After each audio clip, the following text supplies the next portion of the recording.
It is now 2 o'clock and we'll begin today's session. I will now turn it over to our session moderator, Caleb Berkemeyer. Thanks, Manny. Welcome everyone to our webinar today on welcoming veterans with disabilities in the workplace. My name is Caleb Berkemeyer. I am the training specialist here at the Mid-Atlantic ADA Center, which is a project of Transcen, Inc. And it's my pleasure to introduce our co-presenters for this session. So first, Steve Zappalla is a retired Army combat veteran who shifted his focus to a mental health-centered lifestyle and became a clinical psychotherapist and clinical counselor after 20-plus years of active duty. His transition from military to civilian life led him to a deep appreciation for his career as a mental health counselor, a meditation teacher, and a spiritual practice. Steve earned his Ph.D. in clinical counseling, education, and supervision, and is now a licensed professional counselor in Virginia and D.C. Steve's main focus is on military populations, addiction and trauma, and other mental disabilities. He frequently speaks to a variety of audiences on the struggles veterans face as they transition from military to civilian life. Co-presenting with Steve is Deschamps. Dr. Deschamps leads the Training and Technical Assistance Division at Transcen, Inc., whose mission is meaningful work and community inclusion of people with disabilities. In this role, she oversees the training and research provided by the Mid-Atlantic ADA Center. Her 27-year career has focused on full implementation of the Americans with Disabilities Act and successful school-to-work transition for youth with disabilities. So before I hand it over to Ann and Steve, I just want to let everyone know that we will have a Q&A session that will happen at the end of the webinar.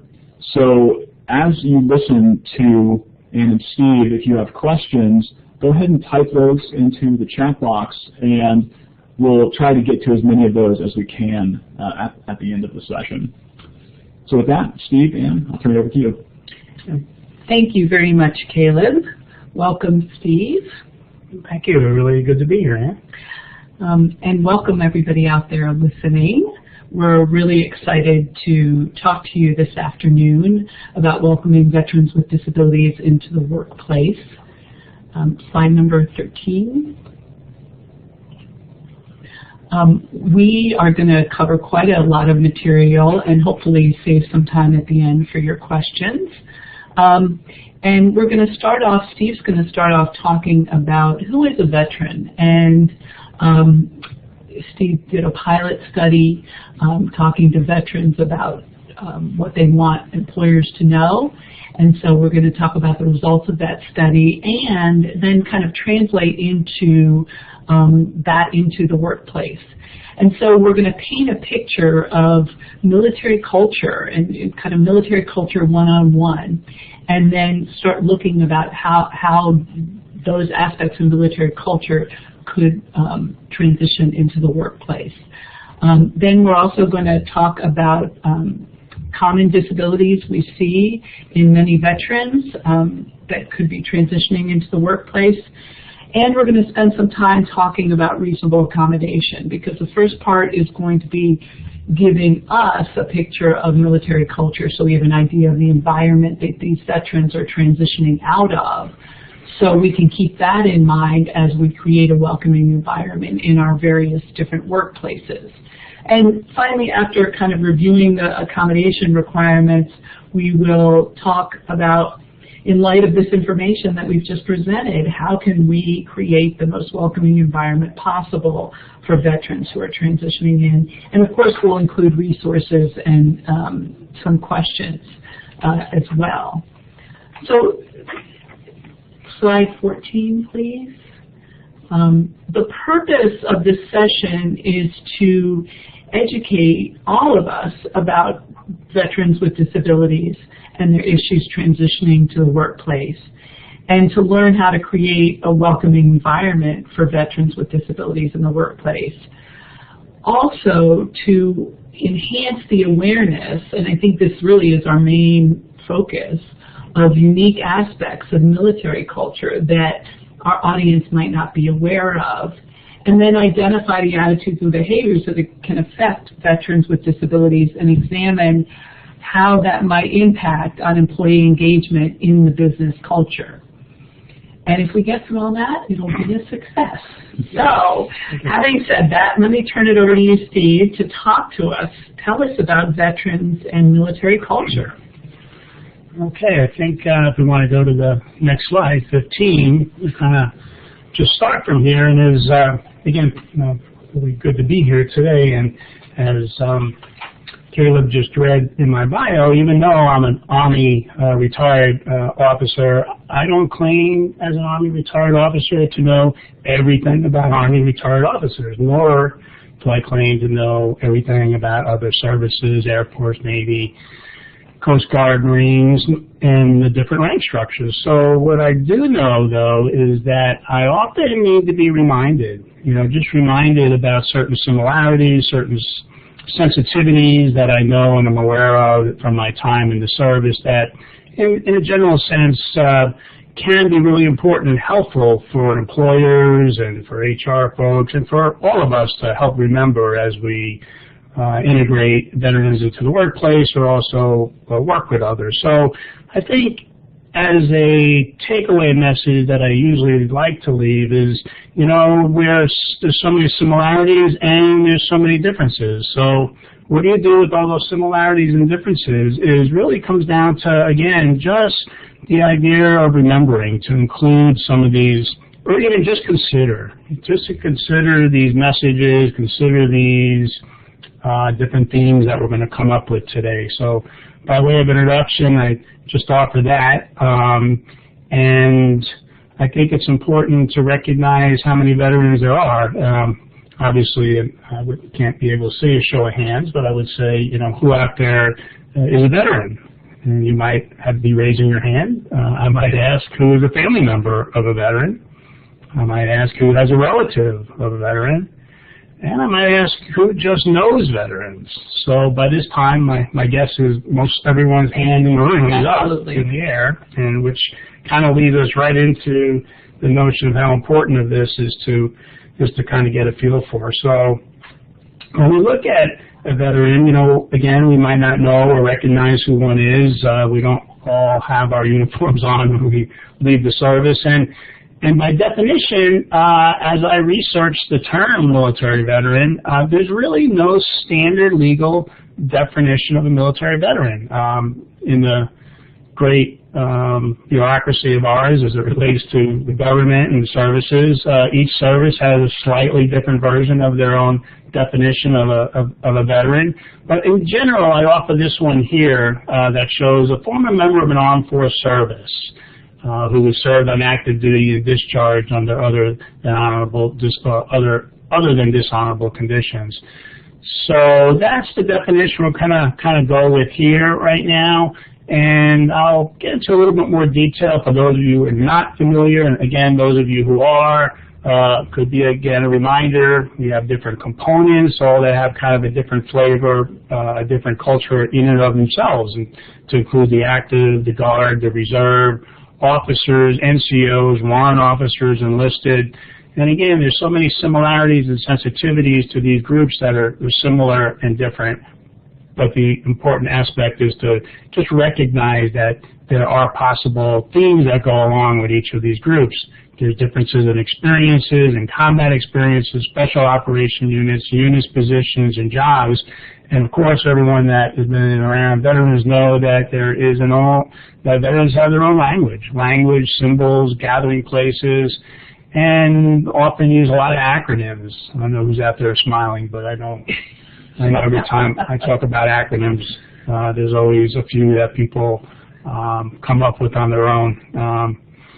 And veterans are not often even looked at or viewed as a culture. So that's something to consider. Now we go to slide 16. And for those of you who have the slides up there, again, this is just a quick visual of what the different services look like, the different symbols for the Army, Air Force, Navy, Marines, and Coast Guards. And I show this up there in this regard just to show you the relationship that each of the services have their own component, active, reserve, and guard. And then there's a rank structure in each of these. I also throw up the terms Department of Defense and Department of Veteran Affairs because a lot of people get these two confused. Department of Defense is organized to include all of the active duty warfighters in each of the services and components that are out there. And it's often confused with a veteran. Veterans are mainly taken care of through the Department of Veteran Affairs. So these are two separate organizations with two separate procedures and policies and rules and different types of activities. So that would be a source to go to when you needed to know information about veterans. You wouldn't necessarily need to go to the Department of Defense. So again, here is two definitions of combat veterans that are listed up on this chart that you can see here too, and mainly involved in military members that are deployed in order to foreign soil or waters to participate in direct or support activity against an enemy of the United States. Okay, maybe slide 17 here. So a couple more statistics and facts for those who'd like to look at some numbers. 22 million veterans of the United States Armed Forces. This is across the country, and this takes into account probably about 7 or 8% of the United States population. So it's 7 or 8% of the population are military veterans. Out of those, out of that number, 28%, which is roughly not quite a quarter of them, pass away each year. So there's a large number of turnover of people and veterans coming into the service as a veteran or coming into the category as a veteran and then leaving. 9% of the group is 65 years old or older. So there's also, just in terms of background for veterans, a monumental shift, as many of you know, in our military strategy for the number of deployments and how many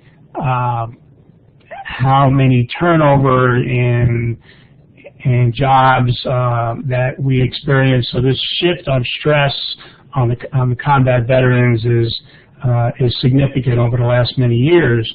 Also, which is significant that you might already know and see, is that combat veterans face difficulty coping with their personal lives, relationships, and families when they return to civilian life as a civilian, mainly due to this shift in increased deployments and stress.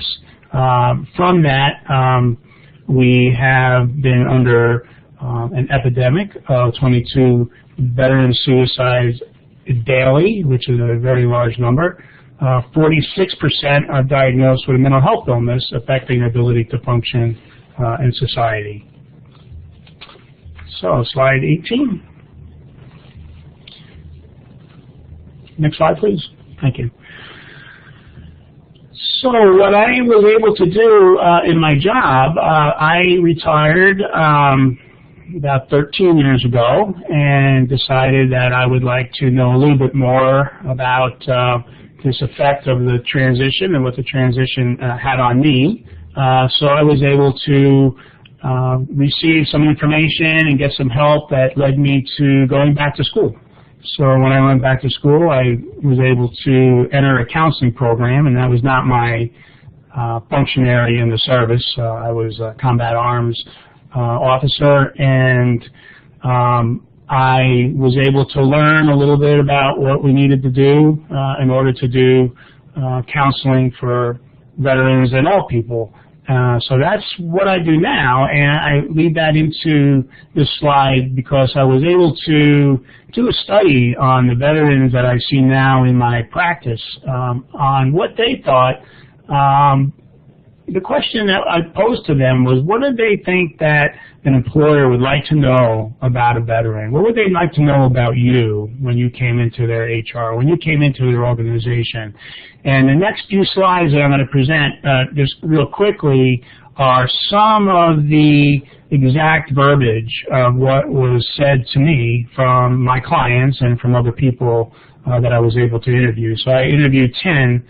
This is the direct data from 10 veterans that have a disability, and then this is what they said. The numbers to the right are the numbers that were associated with the number of people that actually indicated that. So this is the direct data, and then afterwards I'm going to take that and kind of roll it up to a few themes and talk about the themes a little bit. So you can look over this list, kind of paraphrase a few of them, and kind of number one up there that may not be surprising to many of you is 9 out of 10 asked that employers would like to make sure that employers knew that they expect to be exposed to good leaders and they do not accept poor leadership. And we'll talk a little bit more about that later. Not all veterans are alike. They expect to be held accountable and hold leaders accountable. They expect a clear chain of command and decision-making authority, which is critical, 8 out of 10. They would like people to know that their exposure is a little different than the normal civilian that might be walking around the street, that they are exposed to war, aggression, hostilities, and life-threatening situations that definitely have an impact on the way they might show up in the workforce and some of their perspectives and how that might translate to being able to perform in the job. Also that their training is just as difficult and extreme, meaning that their training often prepares them to go and fight in the situations that they need to be in, and that often is really, really difficult. And in line with that, witnessing of human suffering and people at their worst is often an experience that is hard to translate, but they do want folks to know about that. Slide 19, please. And you can see this list here, deployed multiple times, moving families every 3 years, and changing jobs every year or so. That's really something that a lot of people aren't aware of, even though a lot of folks will realize military people are deployed every 3 or 4 years or so. Changing jobs at that location is something that many are unaware of. So just in the terms of starting a job, you might expect that a veteran might come in with the experience of having a job really only for a year or two. You know, so while they're getting ready to learn a new job, a learning experience for the first 2 or 3 months, and as they get settled into their job, as soon as they start getting settled, they might be under the energy and the habitual pattern of getting ready to transition out of that job. So really there's not a lot of time in that position. Accustomed to physical fitness, taking care of people under them is a major priority. Well-defined expectations and job descriptions important. Selfish and substandard behavior frowned on and not accepted. And willing to work long and extra hours. Slide 20, please.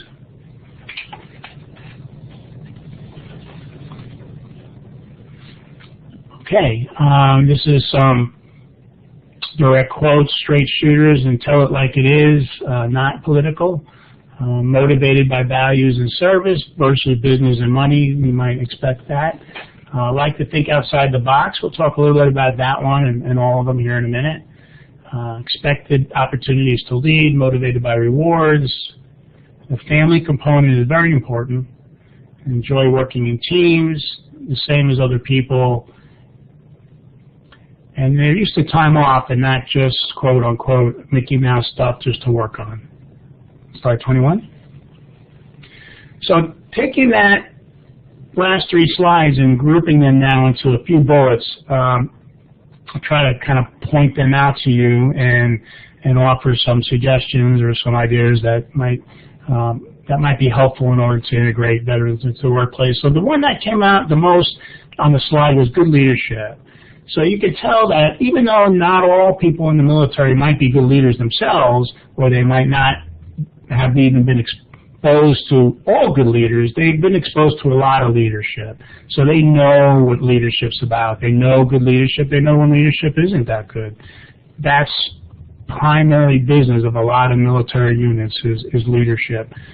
So involvement in the planning for accommodations with leadership would be important. So the right-hand side of the slide here is something then that translates to the workplace. How can that good leadership bullet then be used for information as we get a veteran into the workplace? So again, it's how to involve the person maybe with the accommodations would show a good sign of leadership. Knowledge that accommodations will be in place and taken care of. And again, this is the interaction between the veteran and the employer, the veteran and HR, or the veteran and whoever is in that organization. You know, they're used to having, you know, somebody there to help them get assimilated into a unit, to get them settled, and it's somewhat expected. Orientation to the organization, their leadership, the culture, and the mission would be important as someone came into. It kind of sets the tone and the climate for the organization. That's something that they might be used to. And just because they're maybe not used to it, it doesn't mean that it can't not happen. It's just something that they might be expecting.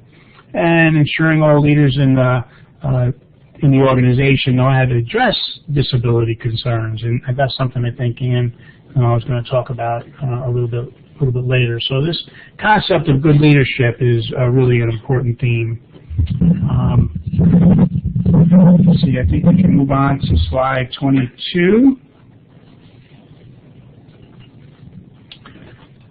So another theme that kind of came out of this pilot study is the exposure to extreme emotional and physical threats. That's something that I think a lot of combat veterans and veterans have that might be a little different than most people. You know, we all have our own past, maybe possibly trauma in our lives in some way.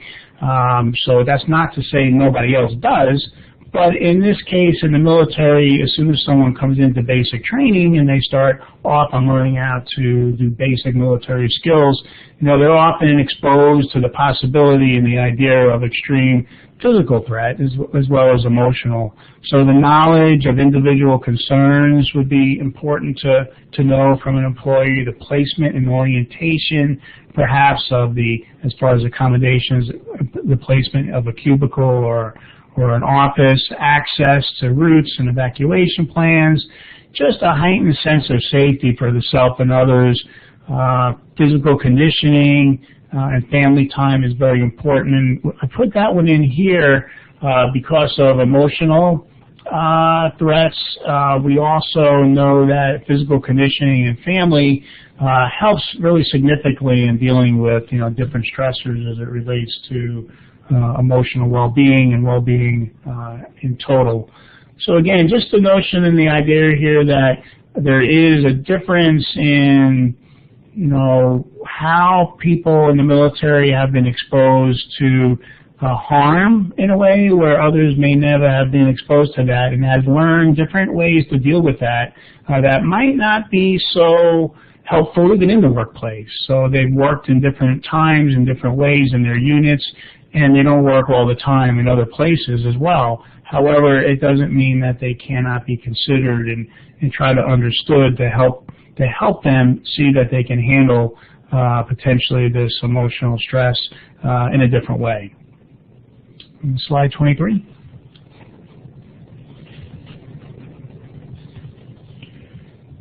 I think there are a few bullets on the data that shows a high degree of accountability and responsibility. You know, military members, when they come in, often come in at a very young age, and they learn leadership responsibilities pretty quickly. So you might have an 18-year-old, a 19-year-old, a 20-year-old be in charge rather soon of other people, and they learn to be accountable, they learn to be responsible, they learn that they should be taking care of other people as well pretty quickly.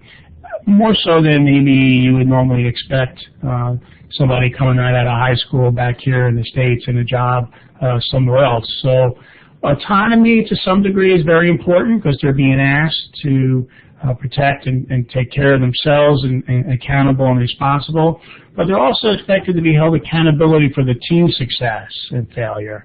So these two in balance are often difficult to really manage. Knowing how to manage autonomy and the team at the same time is really important.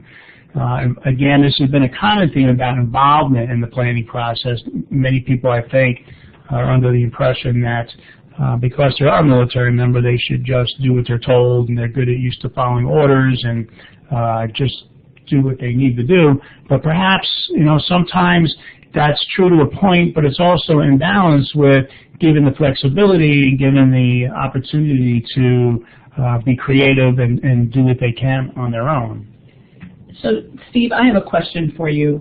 Given this slide and then the 2 slides ago talking about good leadership and the need for good leadership and accountability and responsibility and autonomy being, and these are all great characteristics to transition to the workplace. However, there are a lot of workplaces out there that might not have great leadership. It might be, this is not an official term, but a loosey-goosey office where there's not a clear chain of command, or the leadership might be absent. So how, in light of what you're telling us,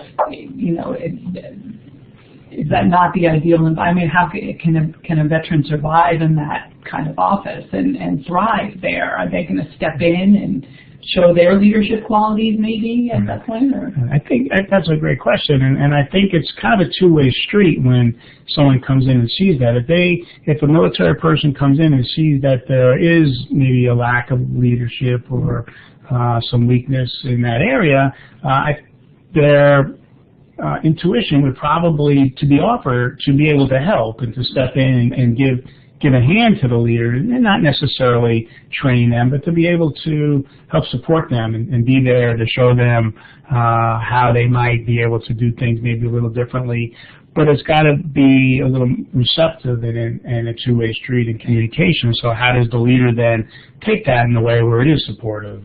So that's where the difficult balance comes in between. But it's a great question, because a lot of people aren't aware that, a lot of times when a new person or a younger person comes into the unit, they may be even in a leadership position, and some of the older people that have been there for a while will take it upon themselves to help train the new person, even though they're maybe their leader. So the culture is there in order to, compensate and take care of that, but it also has to be understood. So again, we're back to the sensitivity of understanding that. Right, and the awareness of the employers out there to acknowledge what their work culture does look like. I mean, to look at it and have that awareness and understand that, so then they can open lines of communication, especially if they see the veteran stepping into a leadership role or volunteering to step up to that role as well. That's right. Yeah, thank you. And that kind of takes it to the 4th bullet up there, to solicit feedback and advice. Okay, so that's something that helps to understand how to manage both that accountability and responsibility. And again, back to being a two-way street. And I'm often reminded that I know I've talked about communication and working it out between higher and lower. Again, that's a little contradictory to what a lot of people think about military people, that need to be just told what to do, and that's often not the case. It's not necessarily to a point, but they're often asked to be able to think outside the box. They're often asked to be creative. They're often asked to not to have to come back and ask questions, to be given a really broad mission and a general sense of purpose, but then it's up to that person to get it done within that range and within that. So really general, very general boundaries and guidelines, and then the person's able to have some autonomy in order to accomplish that, so they don't have to come back and ask permission, whether or not they need to or not. So there's a lot more flexibility than I think a lot of people really realize. That's a great point, because I don't think people do realize that necessarily, or we make assumptions just because of the military structure and chain of command. Mm-hmm. Steve, I have a question too. When an employer is going through the process of trying to find that right balance that you're talking about, is it appropriate for them to reference the veteran's military background, or should they just not even talk about that and just go through the process? Right. Yeah. I think that when in doubt, just ask. The suggestion would be, to ask the veteran, hey, is it okay to talk about your military background as it relates to the situation here? So, and then we go with that. So the question can always be really useful, and then if it's yes, yeah, of course, and then maybe it goes further with whatever the question, really is. But I think it would be very important, just like within any other, kind of framework, to just check in first to make sure that that it's not forced upon somebody or not. Because it could be, as you could well expect, a traumatic, kind of experience that might be more difficult to address. That make sense? Yep. Yeah. Okay. Slide 24, please. All right. This one I think is pretty common across the board, strong teamwork. And again, this is another one of those balancing situations where we talk about autonomy and teamwork, so working well in teams, yet to be autonomous. So that's, again, a difficult balance of a leader. So the leadership that they've been exposed to often really is instructed and taught how to do this, how to be able to bring in other people's capabilities as it relates to strengths and weaknesses, and so that they can accomplish the mission. How to provide opportunities to relate to other veterans within and outside the organization could be a very good suggestion for a business. Opportunities to train and care for subordinates, paramount. So again, back to Caleb's question, you could ask the question, what are you comfortable with talking to other veterans? Are you comfortable sharing, your leadership and your experience with others? And mostly, I think you'd find that they would be, given the opportunity, if they feel as if it could be useful and could be helpful to others, especially as it relates to the team. Yeah, I was going to add, I think what you said initially about that, I think when you met one veteran, that each person is different, and that underscores your point about communication and the need to ask the individual and to kind of feel them out. Are they comfortable talking about their experience in the military? And is that something they want to share, and would it be beneficial to connect with other veterans and inside and outside the organization? Right. And it does have a lot to do with misperceptions and misunderstandings, and it often reminds me, of the Mark Twain quote. Mark Twain was quoted as saying, "It's not what we don't know that gets us in trouble. It's what we know for sure that just ain't so." So we got to be careful on what we know that just ain't so, and that takes back to the communications. And if we look at the next slide, on slide 25, I think it is. Here we go, communication style. So in the military, as we've already kind of talked about a little bit, has a unique communication style. So we might want to clarify the use of acronyms and make sure we're understanding each other. Clear and direct decision-making authority and chain of command. Again, it's that difficult balance for leaders to be able to have a clear and direct authority, but enough flexibility that somebody can perform to their abilities and not feel constrained. So it's having that general sense of left and right limit, an overall mission and intent, and being able to have enough flexibility in there to accomplish that mission. Clarifying expectations and job requirements is a two-way street and often very useful. So, Steve, it sounds like you're saying transparency is very important, and that an employer would do well to really be transparent about processes and the way things work in the workplace, and that to maybe provide more information, err on the side of providing more information and over communicating than the other way around. Correct. Thank you. And to follow up with that is to listen to the answer, to find out what happens after the question is asked, and then going from there. And a lot of this seems like what you would say would be normal, communication with most people. But I would just say it is a little heightened in a heightened sense here when we talk about the veterans and veteran culture. And they can, and because of the training, are used to, yes, to follow instructions and follow orders, but also to be given a chance first to come up with their own thoughts and their own ideas. Yeah, I think the point of listening to what they say, because we're generalizing here, we're painting a picture of military culture and what's happening, and we're saying, okay, each veteran's an individual, so you don't want to assume just because you know this person is a combat veteran that they've had a specific experience or not. You want to take your cue from them. Okay. Let's see, slide 26. High degree of dedication and mission focus. We've been talking a little bit around this up until now. Loyalty is a big factor in this dedication and focus to the organization and belief in the mission.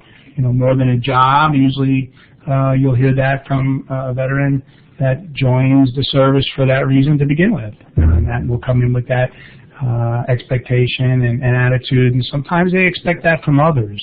So it's going to be a learning process and a learning curve and a culture change for the veteran as well, you know, to learn how to adapt and learn what is needed. So back to kind of the general flavor and bottom line for this whole business is not that the veteran gets what they want. It's not a veteran, let's do what's supposed to be done for the veteran. No, this is about, again, just being able to have that conversation, to be able to have the communication, to have the sensitivity, to be able to look around and see if his needs are being met and how to meet those needs a different way. Not everyone's going to get what they want all the time, and that's very understandable. And there's many opportunities to grow within the military, so that's also a part of the culture that's also expected. You know, where is my advancement? What's next? They also value mentoring and supporting others in the organization. Usually, I think I mentioned before, when service members first come into a unit, they may receive a mentor, they may receive somebody to help them get situated and oriented. Newcomers orientation type of activities is really helpful in an organization. And then they like to be mentors themselves because they're being trained to be leaders. They're being trained to move forward in the organization.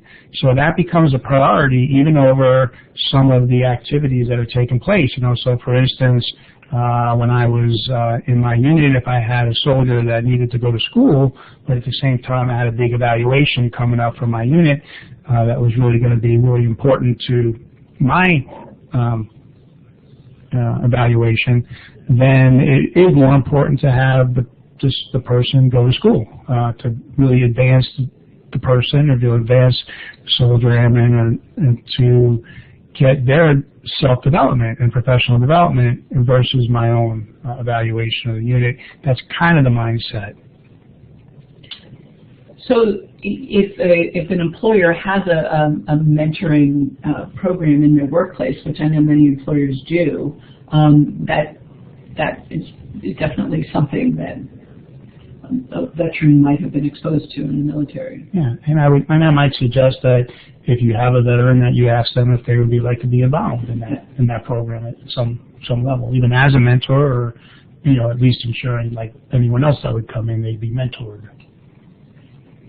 Slide 27.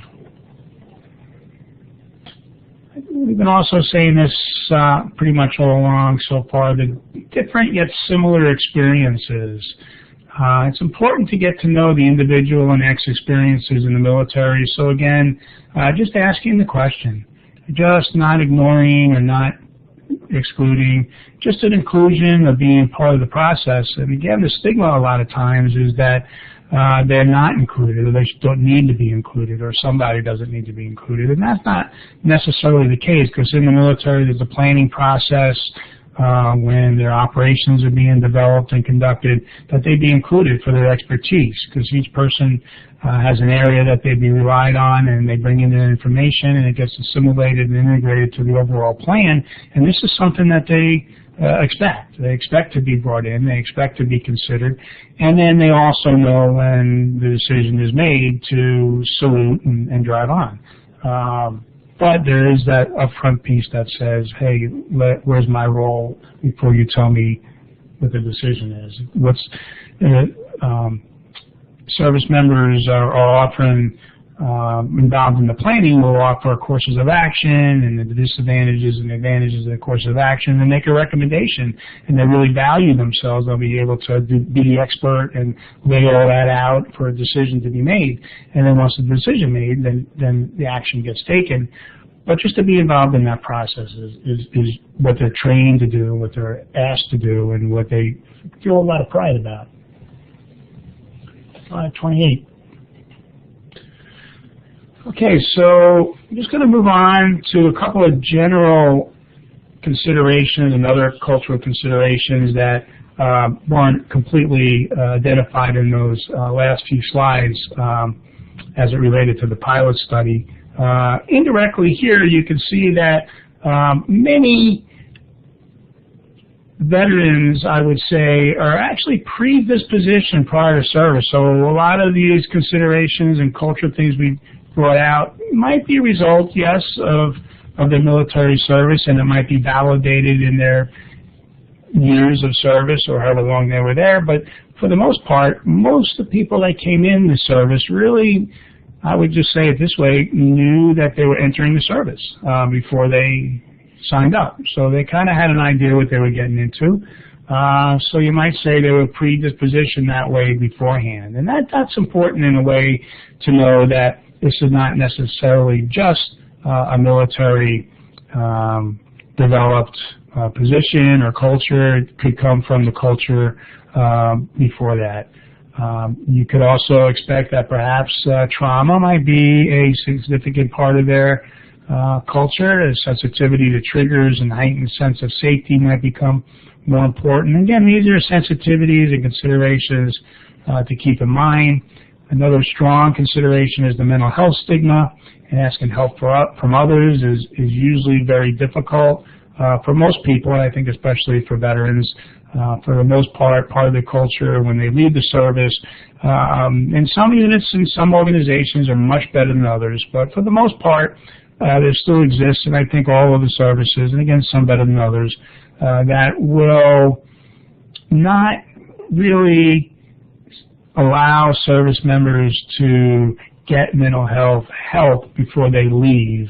And that becomes a stigma that we should not get help because maybe the employer might not hire us if I leave the service with a PTSD or other type of disability diagnosis. And so it's something on their minds when they leave, not to have a diagnosis, and they want to leave and they want to get home. So they're not necessarily going to go for counseling, and they're not going to ask for counseling. And there's also confusion between what the difference is between mental health counseling and performance counseling, because during their whole time in the service, they're often getting performance counseling, which is more directly related to their actual evaluation report, like a performance, whether they accomplished this task or that task. And sometimes that gets confusing to somebody that's heard the word counseling their whole life or their whole career in the military, and it's not the same as mental health counseling, as many of you know. So there could be some confusion even in the term counseling. Another consideration is being trained to reactions a little bit more often than most people. And what I mean by that is when we are trained to react, a lot of that training is a result of learning to not feel the fear that might be a result of their military actions that they need to feel. So there is a less sense of emotions and feelings when they're trained to react really quickly. And that has a big impact on really being able to enter mental health treatment and ask for help as well. And that even though there are different MOSs or skills that each of the services and components have, in the beginning they're all enter basic training, and at that basic training level they're all taught some type of warfighter skills. Another big culture item that you might hear in the military is hurry up and wait. And a hurry up and wait culture is, the idea of wanting to be somewhere at a certain time, so we need to make sure that we're all ready, so we're hurrying up, and then we don't need to go yet. So there's a lot of that happening, I guess, all over the place. But you see that in the military a lot. You'll have to go back. What is MOSs? Ah, okay. A military occupational specialty. Oh, okay. Is that what they're specifically trained in? Yeah, in the military? A specific numbered skill. It might be a number in a letter, like a 76 Yankee or 12 Bravo or 11 Bravo, something like that. Okay. Slide 29. Some other cultural considerations. We talked about providing input and how we can be open to listen without too many judgments, not stereotyping. We are a professionally trained force. Officers plan and COs execute, and COs plan as well. It's really a professionally trained force more than any other military force in the world. The way all of the education and training is organized and put together is supersedes most organizations and most business organizations. Officers are often used as diplomats. So a lot of people don't know the impact of all service members have when they're deployed overseas in different locations. Often you'll have NCOs and officers showing up or enlisted, showing up in the towns and working with schools and working with hospitals and working with the political people that are in charge of the towns and trying to help them with the populations. And so they get involved in a lot of those political activities that a lot of people don't really even realize. Lots of responsibility at a young age, and it's very applicable to other professions as well, as it relates to being able to take this skill and integrate it into other jobs. Let's see, slide 30. Got a lot of slides here. All right. I would like to just offer another slide or two on some of the more common disabilities experienced by veterans. And I'm talking a lot about culture and expectations and sensitivities and communication and what to do. And I don't want to lose fact of, what are some of these disabilities by name, and what are some of the accommodations specifically for each of these, and how do we address them? And Ann's going to talk about that here in a little bit. But here, just a list to bring us back on track of what are some of the common disabilities.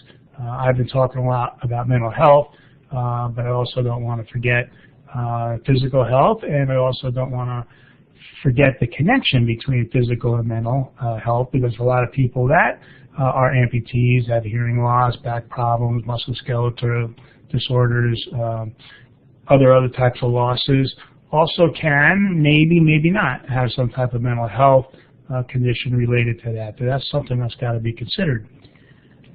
So, see, one thing that I was surprised to learn about was that tinnitus. Can you talk to us a little bit about that was such a common and prevalent experience of veterans? Yeah, I don't think we did talk about a lot about that, but I think a lot of people are affected by a ringing in the ear. And I know a lot of people in the military that are around a lot of sounds or a lot of loud sounds. You'll hear a lot about hearing loss, and hearing loss is associated a lot with tinnitus. Great, thank you.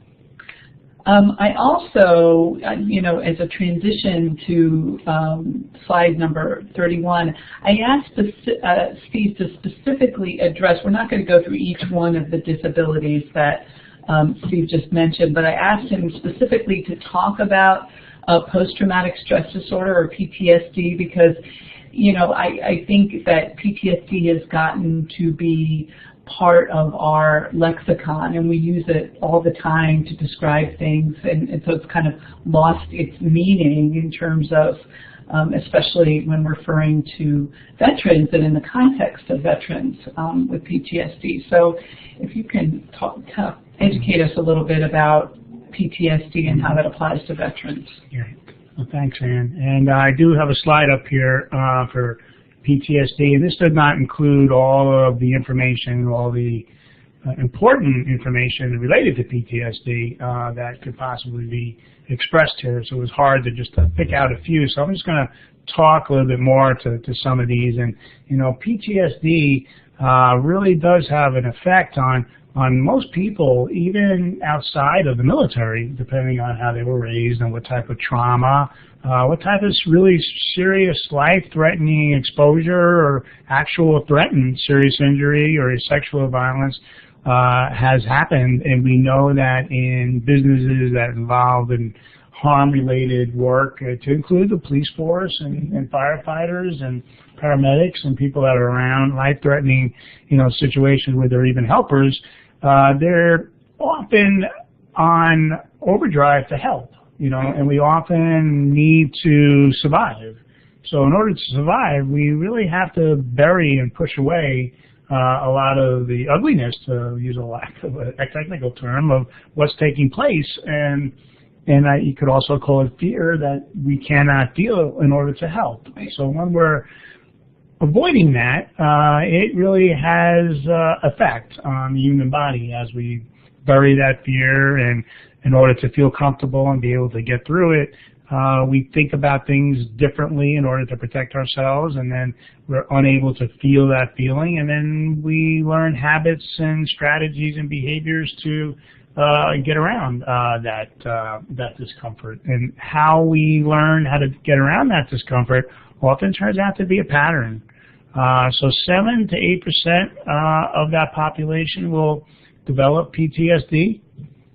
Military veterans, 11 to 20% from Afghanistan and Iraq, 15% compared to Vietnam veterans, and 12% Gulf War veterans. So it's a fairly large number. And the symptoms, as you see here, re-experiencing the event, avoidance, negative cognitions, mood, arousal. They often start soon after the event, but I think the important part here is sometimes they don't appear until months or years later. And the little chart to the right there shows this little resilience activity. That's what gets affected the most with people with PTSD, the ability to bounce back. So when there is an event or an experience that happens and it gets stuck, the brain isn't allowed to be able to process that. So the resilience, when it comes up, is not really quite there, and we can't help get to that green side that talks about post-traumatic growth. So we want to really be able to help someone get through that experience in a way that is no longer hampering their ability to function or get stuck with a bad habit as a result of the experience. Great, thank you, Steve.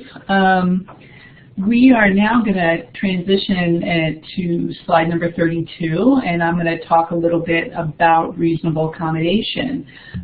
Looking at the time we have left, I want to make sure we have time to get to some questions. So we really wanted to provide this reasonable accommodation information in the context of a review for people, especially now that we have such a thorough understanding of military culture and background and where veterans are coming from as they transition to the workplace. Slide number 33. Thank you.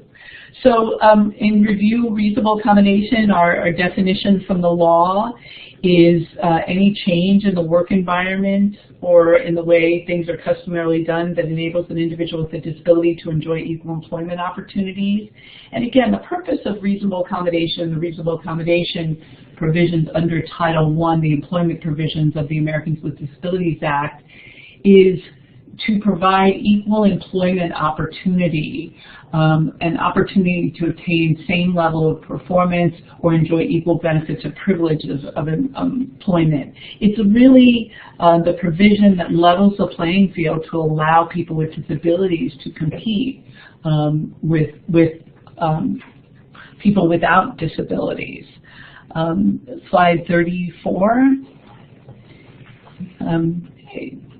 talking about when accommodation can be requested. We have a picture of a woman behind a desk talking to a man, kind of going over some policies. And accommodations can be requested really at any time during the application process, if you need an accommodation to participate in the application process, during employment or during the performance of the essential functions of the position, or in order to enjoy equal benefits or privileges of employment. It's the person with a disability's choice to disclose and request an accommodation, again, at any time during the employment process. So let's look at a few of the accommodation basics, slide 35. We have one of the things that when I talk about reasonable accommodation, I ask my audience to take out the word reasonable and substitute the word effective. Because, I always believe that reasonable implies it's somebody's judgment as to what's reasonable or not reasonable. And I like to substitute the term effective because that's really what this is all about. It's really about finding what is effective accommodation. It's effective for the employer and effective for the person with a disability. If it's not effective for the employer, it's not a reasonable accommodation. If it's not effective for the individual with a disability, it's not a reasonable accommodation. It need not be the best accommodation. It just has to be effective. And of course, personal devices are not required. And of course, an employer is never prevented from providing extra accommodations. When I first started doing training on the Americans with Disabilities Act and focusing on the employment provisions, employers were very nervous about the whole idea of providing reasonable accommodations. And one of the things I used to do was spend a lot of time pointing out how employers are already providing good employers are already providing accommodations for their employees. That's what we do to make a positive workplace and to retain a good workforce. Slide 36, please. Effective, reasonable. This is a picture of a woman in front of a training room with some people listening intently, as I'm sure all of you are out there. Effective, reasonable. Some examples: making modifications to increase facility accessibility, job restructuring, flexible scheduling, the #1 accommodation for people with and without disabilities. Did you know that? With flexible scheduling?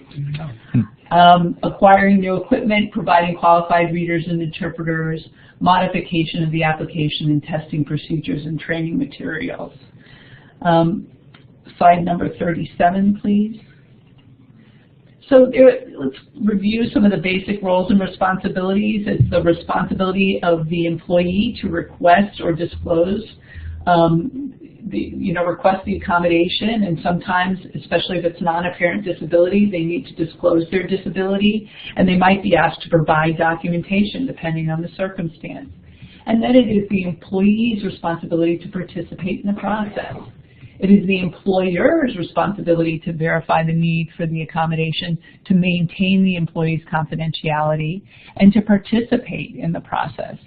Again, we'll talk about the process more in just a second. Slide 38, please.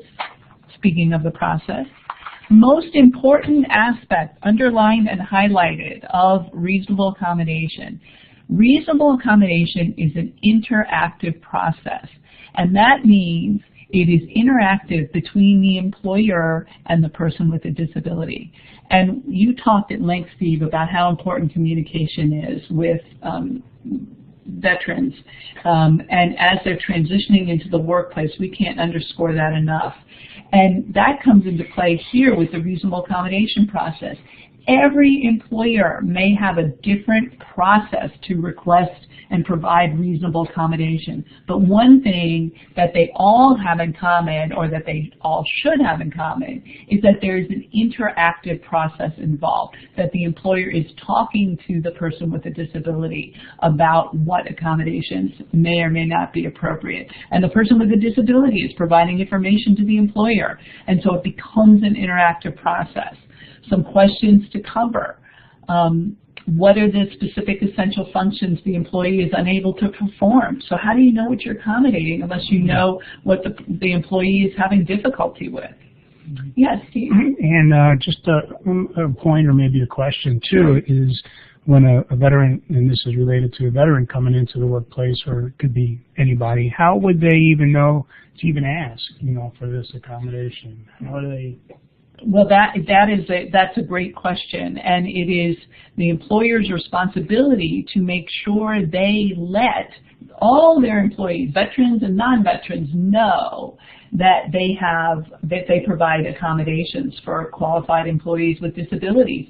And different employers out there have different ways of advertising this and letting employees know, but it should be part of every employer's, HR onboarding package. We provide accommodations for all employees who request it.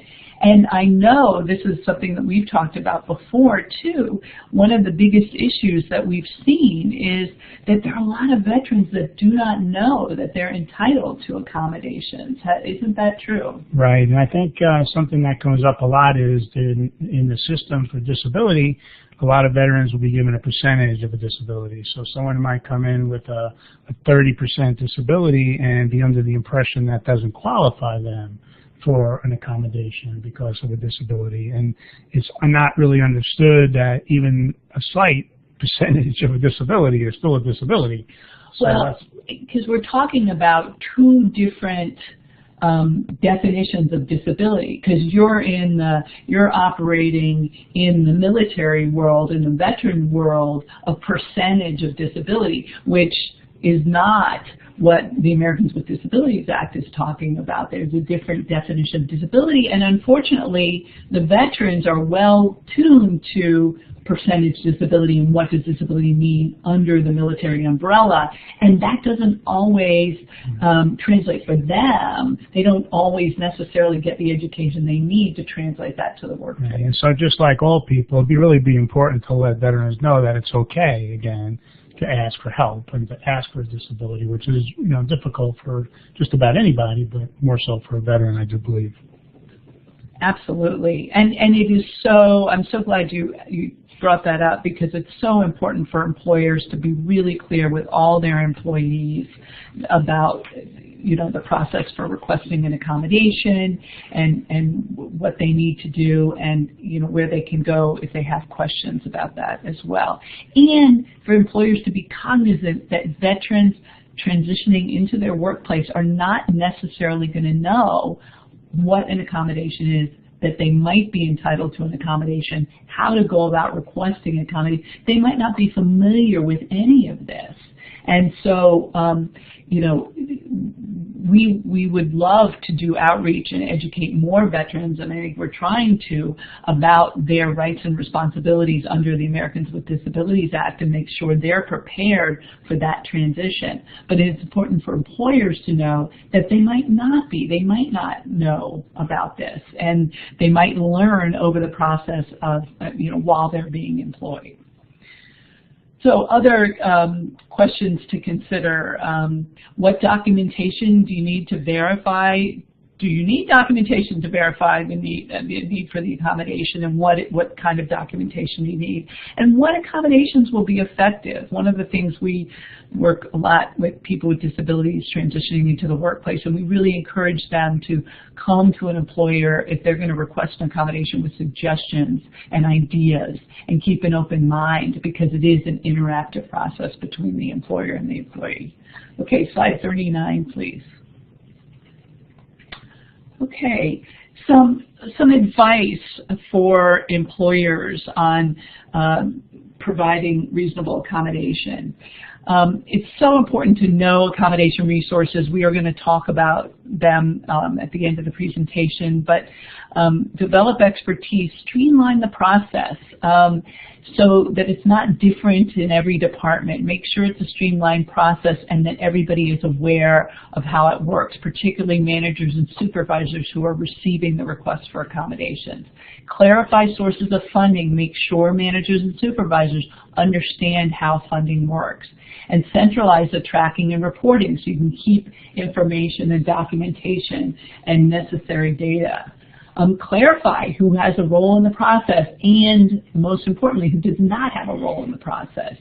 important to maintain the confidentiality, and then coordinate communication with the employee. Again, that interactive process is so important, and a lot of times when employers and employees, when the accommodation is not provided, it's because of a breakdown in communication at some point along the way. Slide 40, please. Engaging supervisors is so critical because they are the gatekeepers of disability inclusiveness in the workplace. And they have to make sure that they are ready to recognize requests for accommodations. So training is key, proactive training about accommodations and their availability in the workplace. And all managers and supervisors, including new managers coming in who may just be moving into that position, it's important that they understand everything about the interactive process and know how to recognize the requests, and then know what to do and how to handle it from there, and understand the concept of interactive process and what that looks like. Again, don't forget to bring new managers up to speed. Slide 41. Documentation. It's really important to describe why a documentation is needed to verify the existence of the disability, to describe the type of information needed for documentation. A lot of employers request way too much information that they don't need. Really, you want to stick to verification that that there's a covered disability and the functional limitations that the person experiences because of the disability, because again, that's part of the information you need to provide the accommodation, and then maybe some suggested accommodations in the workplace. If the information is provided does not clarify, the employer may send to a professional of their choices too. But usually the information that is provided is enough. Yeah, Steve. And I think this fits really well in the documentation process as it relates to veterans, because I know a lot of times there's an understanding that there's some type of checklist or some type of document that someone can go back and refer to. So there's an expectation that to assist in the process of, even if it's not verbally given, that they can go somewhere and look at a policy or look at a piece of document or look at it some way, and then to have, again, a checklist to go through to know whether or not they've met these things or not. Great. Okay, slide 42, please. It's really important. There's a little box that says embrace education with an abstract picture of two people in a book. It's really important to make sure the medical information is kept in the file separate from personnel records, and that the information about the accommodation is only shared on an as-needed basis. So it's not overshared, and again, it's not provided to too many people, only the people it affects. Okay, slide 43, please. We're going to transition to a few of the common barriers before we get to some questions. These are some common barriers that employers make. The ADA has been in effect for 28 years, so we've been able to collect some good information, and there's some good case law out there on reasonable accommodations, and we can see through EEOC what kinds of, how the provision of reasonable accommodation has been unfolding over the past 28 years. And some common barriers are employers make assumptions about diagnosis based on limited information, or based on generalizations about disability. I think especially given the way disability can manifest itself in each individual, you can't make assumptions just based strictly on a diagnosis, because each individual is just that, an individual. Another barrier, to focus too quickly on leave or reassignment before other accommodations are considered. It's like, oh, there's an issue here, let's usher this person out to another role. That's not necessarily the answer, and it's certainly not the first consideration. It's getting comfortable talking to the individual about the process, and that's why going through the interactive process and identifying the limitations, and then exploring different possibilities about accommodations. are really important, and that can come in when talking to a veteran, in exploring different, giving them an opportunity to explore different possibilities and bring them to the table, so that even though the employer decides what accommodation is implemented, the person knows that their suggestions have been considered and discussed. It's part of the transparency. Another barrier is stopping the interactive process because you believe that no accommodation would enable the employee to perform the essential functions. Assuming a job function is essential simply because the supervisor says it is. A lot of times you need to really look at the job and what is the purpose of the job and what is this person doing. And you could do a job analysis to really look at it. And you know, there are a lot of employers who haven't necessarily examined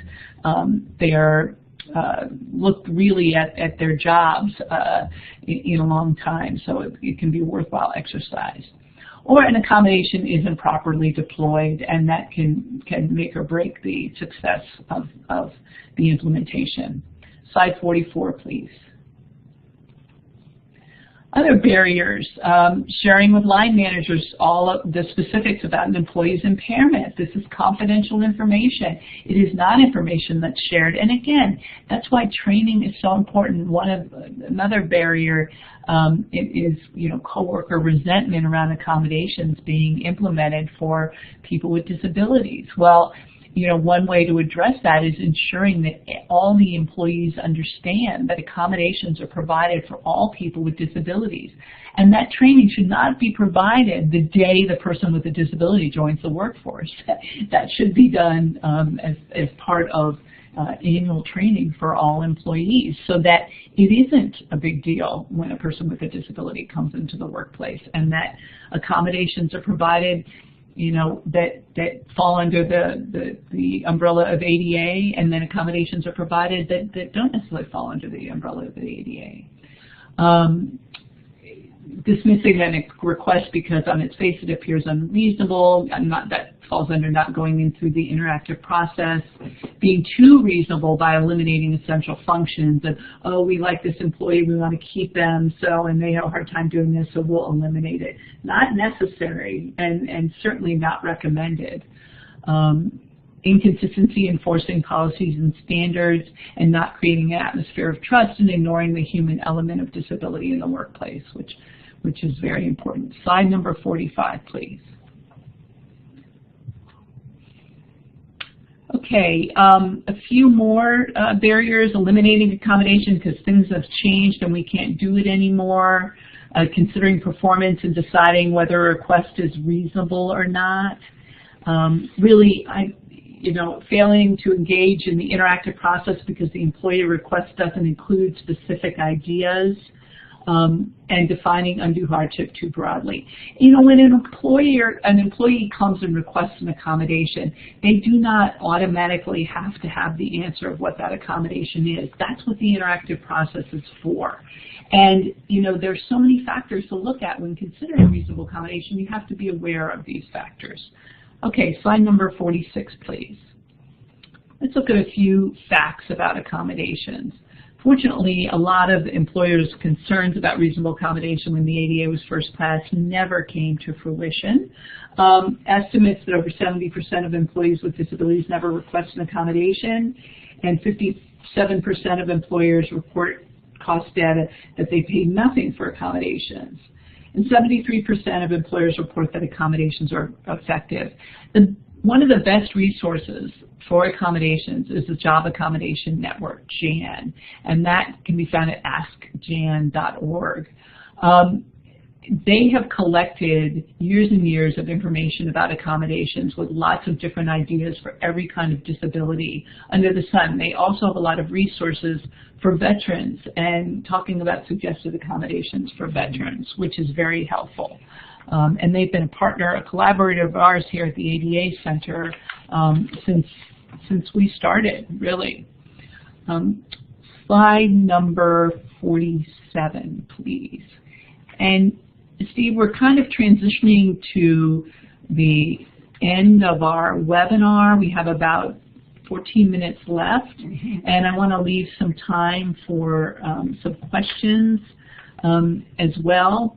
So I kind of wanted to wrap up combining what you talked about military culture and the typical disabilities that we see in veterans and the kinds of things you need to keep in mind, to what I talked about briefly, giving a really cursory overview to the reasonable accommodation process and, you know, melding these all together. And we kind of came up with some bullet points here on creating a welcoming environment. Certainly, we have highlighted and probably should have in bold somewhere on here the importance of communication and keeping an open mind. And then, of course, if you've met one veteran, you've met one veteran.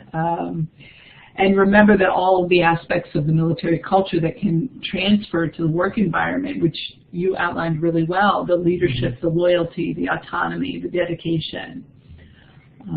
Yeah. Well, you know, I think what really is striking home really clearly here is the interactive process. You know, how you clearly define what that entails and how to do it the way you laid it out. You know, gives a real good guideline and understanding for any veteran that comes in. If that was understood and that was in place, that would really break through perhaps a lot of the communication and the interaction that we talked about early on that's most needed in the culture that we laid out. Absolutely. And proactively educate your employees about accommodations.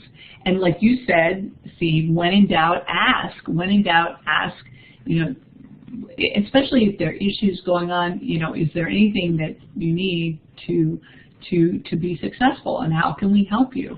And then use the resources. If you're stuck and you don't know what accommodations to provide, or you know you're in a situation, use Job Accommodation Network, and we have some more resources that were, I think on the next slide, slide number 48, we have some more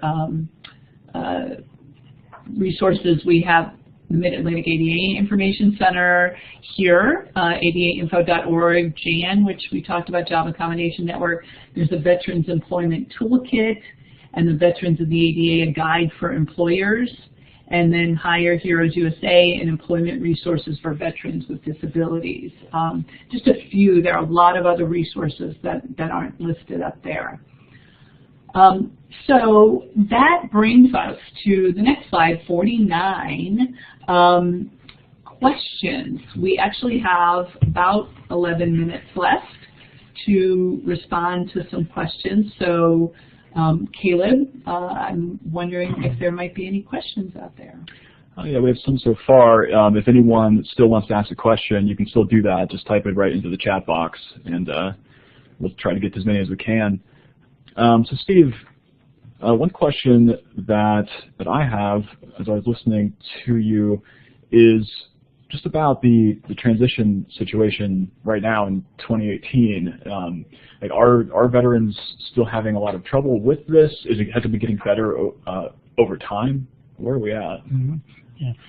It seems to be, from my perspective, and I understand, you know, increasingly more difficult to transition, again, based on the number of deployments, based on the increased stress, being able to come back into society with a new focus or a new way to really cope with families, with society, with friends.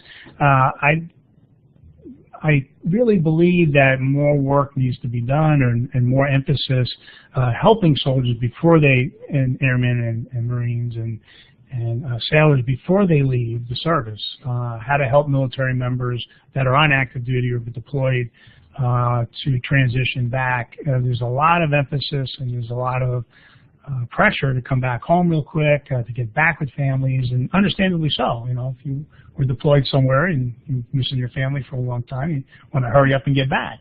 So how do you balance that hurrying up and getting back with really helping someone transition? That's always been the delicate balance of how to provide the expertise and the help and the support of somebody leaving in the same time of balancing what their mission is while they're there. So my sense for it, it's an issue.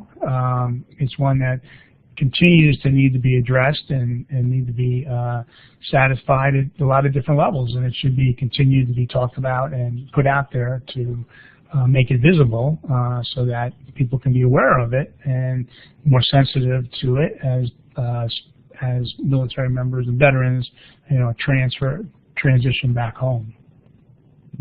Yeah, that's great. And we had someone who was asking for a definition of personal device. A personal device is any device that an individual with a disability might use. For example, if they have a hearing aid, that is a personal device that is with them all the time. That is not something an employer needs to provide as accommodation. However, another example of a potential accommodation might be assisted listening system, so a person with a disability can participate in a training.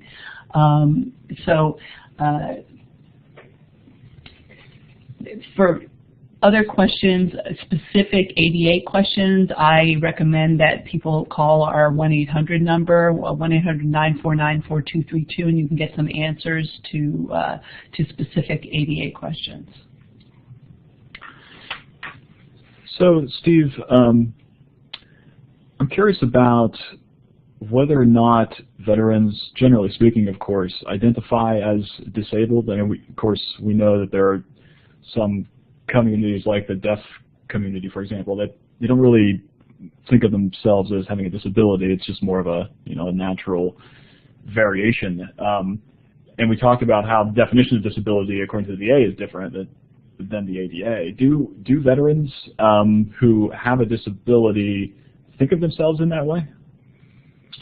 I don't. Usually, if they have a disability that occurred while their time on service, there really hasn't probably had much time to really know much about it themselves, because they would not have been necessarily deployed or even taken in to their positions with a pre-existing condition, of a disability. So mostly, no, they really don't know a lot about what the ramifications are, of their disability, what their entitlements are, and how to even classify it, how to even talk about it. I think it's hard to say and speak for, each person would be different, kind of in that regard, and what they want to call it and how they want to label it. But it's going to be a relatively, new experience, and it's going to be, so that's the difference, I think, for a veteran would be, this is not something that somebody had their whole life. So this is a very new experience. Yeah, and I think another question came up too, which I think is important and might be getting lost in our discussion about this. If a veteran in the workplace has not disclosed disability, it's not okay to ask them if they have a disability, just like it wouldn't be okay to ask any employee if they haven't disclosed. Now, if they have disclosed, and we talk about it in the interactive process, but I think it's really, that's why we were talking about how important it is to educate all employees about the availability of accommodations for people with disabilities, so people, especially with non-apparent disabilities, can choose to disclose or not.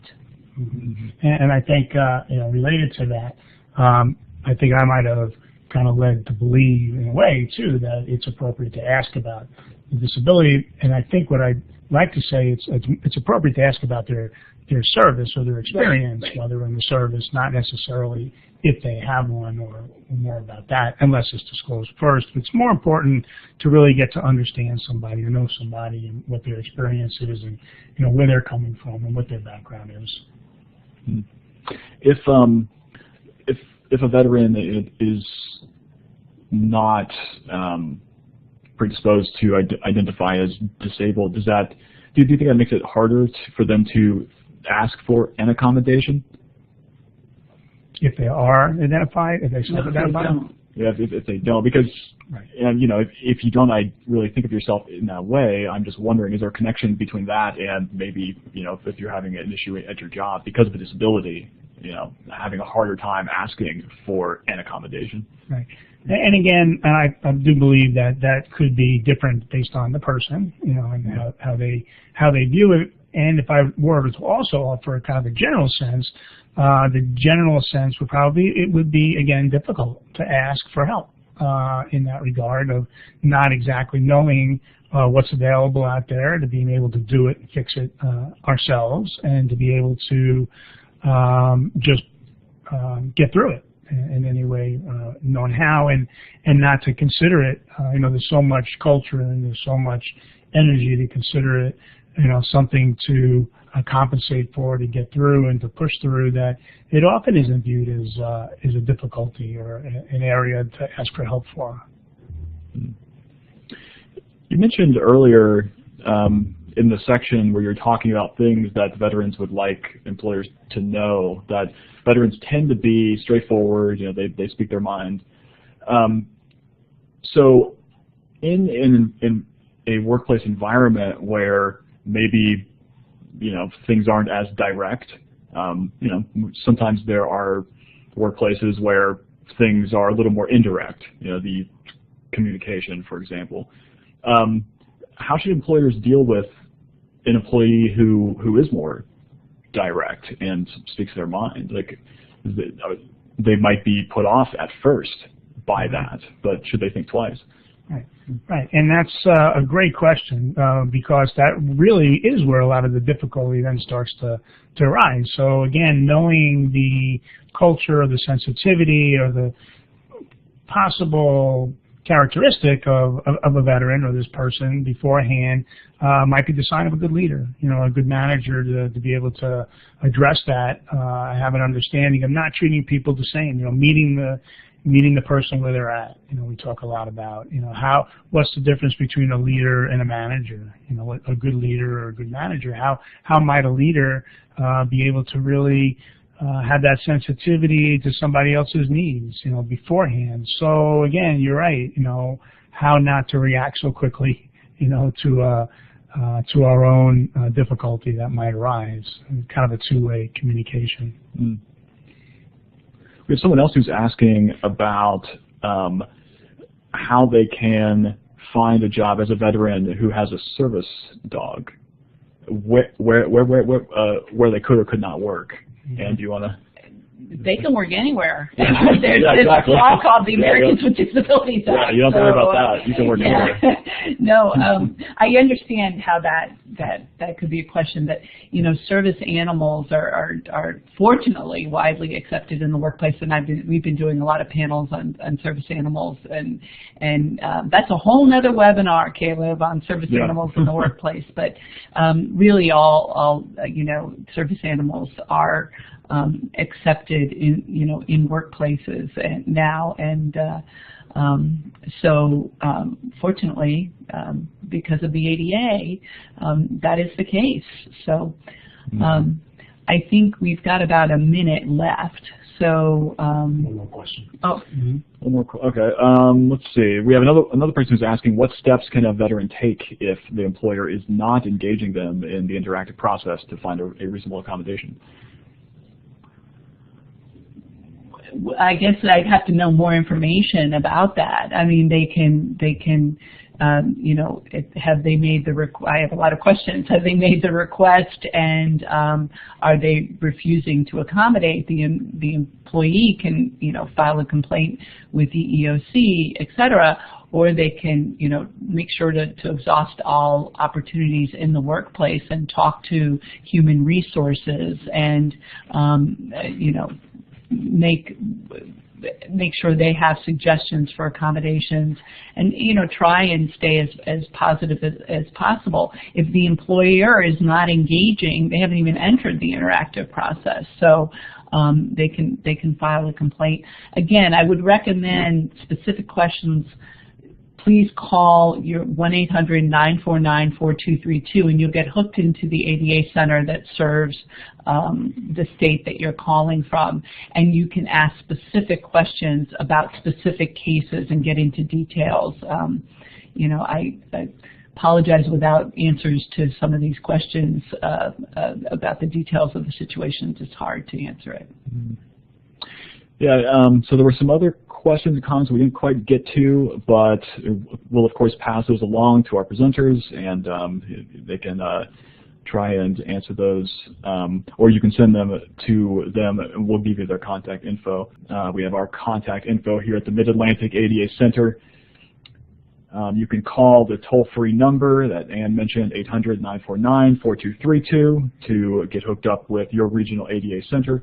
If you're in our region, you can call us directly at 301-217-0124, or you can send us an email at adainfo@transcen.org. And check us out on the web at adainfo.org. We have lots of resources and upcoming webinars that you will find of interest. So for Steve and Ann, I want to thank everyone for joining us today and hope you have a great week. Thank you, Caleb. Thank you.